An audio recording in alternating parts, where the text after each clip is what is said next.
dengan mengucapkan Alhamdulillahirabbil alamin. Kembali Allah Subhanahu wa taala memudahkan pertemuan dan perjumpaan kita di rumah, salah satu rumah Allah Subhanahu wa taala, yaitu masjid, dalam acara peresmian. Kemudian salawat dan salam atas junjungan kita Nabi besar Muhammad sallallahu alaihi wasallam dengan ucapan Allahumma shalli ala Muhammad wa ala alihi wa sahbihi wa man tabi'ahu bi ihsan ila yaumil. Izinkan kami bertanya kepada Bapak atau Ibu, ya, jujur saja, masih ada atau tidak, itu saja jawabannya. Di rumah masih punya duit enggak? Masih. Ya, di rumah. Pokoknya saya tidak bertanya banyak atau sedikit, yang penting jawab punya atau tidak, itu aja. Masih atau tidak? Masih. Yang pakai celana yang ada sakunya punya duit apa enggak dalam saku celana? Enggak. Yang punya rekening di bank masih ada saldo enggak? Masih. Nah, jawabannya semuanya masih, Pak. Saku celana masih, di lemari rumah masih, di berangkas masih, ya, di pocket masih, di saku celana masih, di bank masih. Itu Bapak Ibu, itu tabungan dunia. Tabungan dunia kita itu. Nah, sementara yang kita infakkan untuk masjid ini, itu tabungan dunia atau tabungan langit? Hah? Yang untuk masjid, langit apa bumi? Langit. Jadi yang uang yang ada di saku celana kita, di sarung kita, di sabuk kita, di berangkas, di lemari, di bank, atau mungkin ada yang nitip ke koperasi, itu tabungan bumi Bapak Ibu, dan itu akan kita tinggalkan sedikit atau banyak. Bisa untuk keluarga sebagai ahli waris, atau bisa jatuh ke tangan tetangga dengan berbagai macam peralihan hak milik, atau mungkin bisa juga ke kolega karena ada kerjasama.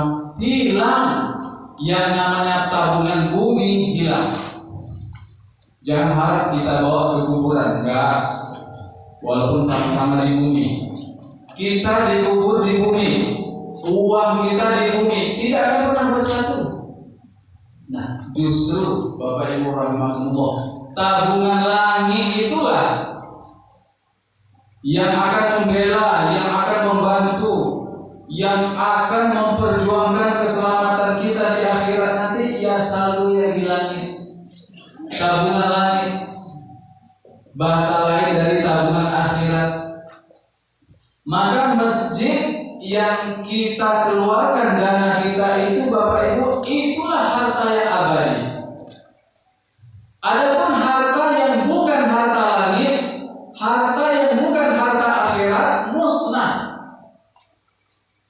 punah, hilang, usang, nggak akan kita bawa, nggak jadi apa-apa. Hanya barangkali sebatas untuk ahli waris saja. Oleh karena itu Bapak Ibu, perlu kami sampaikan, saling mengingatkan pada kesempatan kali ini bahwa harta yang abadi itu hanya dua Bapak Ibu. Harta yang abadi, harta yang kekal, harta yang selama-lamanya, hanya dua. Yang pertama infak, yang kedua sedekah. Pak Ustaz, apa beda antara infak dan sedekah? Jelaskan. Infak itu para jamaah rahimakumullah menggunakan istilah fisabilillah. Para jamaah pernah dengar kata fisabilillah? Pernah dengar kata fisabilillah? Itu bahasa Jawa atau bahasa Trenggalek? Itu bahasa Arab. Fisabilillah itu bahasa Arab. Artinya apa? Di jalan Allah. Jadi infak itu pasangannya di jalan Allah. Jika kita mengatakan saya menginfakkan harta, maka istilah yang digunakan fi sabilillah, di jalan Allah. Itu infak. Harta yang abadi yang pertama. Yang kedua, harta yang abadi yang kedua itu namanya sedekah. Sedekah itu para jamaah menggunakan istilah li ibadillah. Bukan fisabilillah. Li ibadillah. Artinya untuk hamba Allah.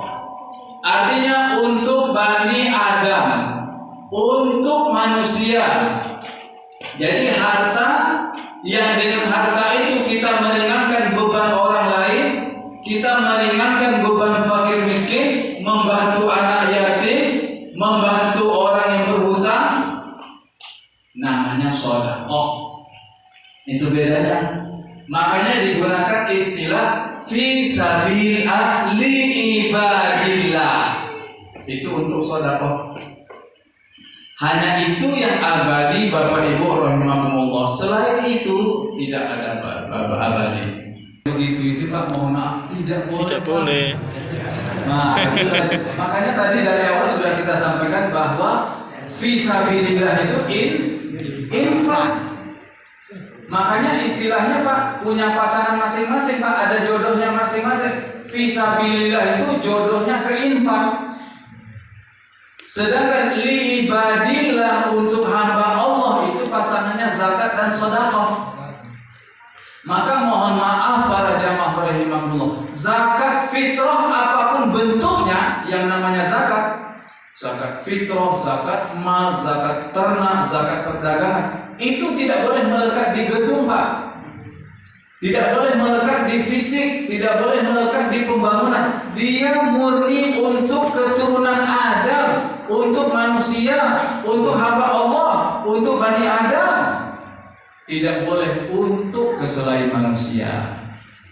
Kalau infak, oh silakan. Jadi para jamaah rahimahullah, Bapak Ibu ya, walaupun Pak Madin mengatakan hutangnya masih besar, usahakan itu jangan dari zakat dan jangan dari sedekah, ambilkan dari infak, jangan. Tapi Pak Ustaz, di lingkungan kami ini semua yang mustahik zakat itu sudah dapat semua, itu makanya saldo. Cari tetangga desa, cari tetangga kecamatan. Apalagi di pasar itu kan masih ada tukang beca, masih ada para buruh, masih ada buruh angkut. Kira-kira mereka butuh apa tidak? Nah, kalau lingkungan kita masih saldo, berarti ke sana sisa zakat fitrah itu Pak. Makanya zakat fitrah itu kalau bisa jangan bersisa Pak, langsung saja bagi habis berapa saja yang ada mustahik zakat di kampung kita, maka mereka berhak. Sekali lagi Bapak Ibu mohon bedakan antara infak dan zakat. Karena zakat itu masuk infak atau masuk sedekah? Masuk sedekah.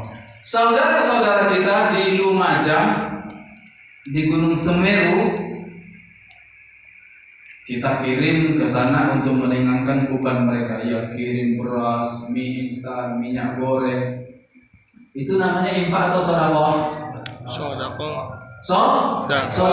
Alhamdulillah para jamaah sudah bisa membedakan ya, sudah bisa membedakan antara infak dan sedekah. Sedekah itu untuk manusia. Jadi untuk korban Gunung Merapi itu namanya sedekah. Selama untuk manusia namanya sedekah. Zakat itu masuk sedekah. Makanya zakat itu Pak, yang 8 asnaf itu tidak ada, gedung itu nggak ada. Allah bisa lebih dari itu. Maka barang siapa yang menginfakkan hartanya di masjid Baitur Rahman 1 juta misalnya, berarti di langit dicatat Allah berapa juta? 700 juta. Jadi kalau untuk rumah Allah ya jangan perhitungan, jangan hitung-hitung. Karena itu nanti Pak yang kita temukan di akhirat itu tabungan di langit, bukan tabungan di bumi. Maka ibu-ibu beri semangat bapak-bapak agar suka berinfak. Semampunya tentunya, jangan dipaksakan. Semampunya kita menyisihkan. Karena cari uang itu ibadah. Cari uang ibadah enggak? Misalnya Pak Madin sebagai guru, ya, oleh negara diberi, bisa mengambil pelajaran bahwa berinfak di jalan Allah itu sesuai kemampuan. Satu. Kemudian berinfak di jalan Allah itu tidak harus menunggu kaya. Tidak harus menunggu kaya, saya tunggu kaya saja baru saya berinfak. Tidak. Bahkan kata Nabi SAW, ittaqun nar walau bisikki tamrah. Hindarkan diri kalian dari api neraka walau hanya berinfak setengah butir kurma. Itu Pak. Jadi kita dihindari oleh Rasulullah SAW dari api neraka. Cukup dengan berinfak setengah butir kurma, karena itulah kemampuan kita, maka insya Allah neraka tidak akan menyentuh kulit kita. Para jemaah, saya ingin tahu, neraka itu Pak, panas apa dingin Pak? Hah? Panas ya? Kita tahunya neraka itu panas ya? Pak, neraka itu Pak, seperti kata Pak Seno itu, neraka itu dua musim Pak. Allah menyiksa penduduk neraka dengan dua musim. Panasnya mendidih, dinginnya membeku, berulang kali Pak. Jadi mana lebih sakit? Panas terus atau panas dingin, panas dingin, panas dingin? Yang lebih sakit yang mana? Yang bergantian. Coba bayangkan Pak, ya, silakan Bapak coba di rumah, ya, masuk ke kulkas, kemudian ke tungku api, ke kulkas lagi, tungku api lagi, kulkas, tungku api. Bagaimana Pak? Nyaman apa tidak? Di neraka itu seperti itu Pak.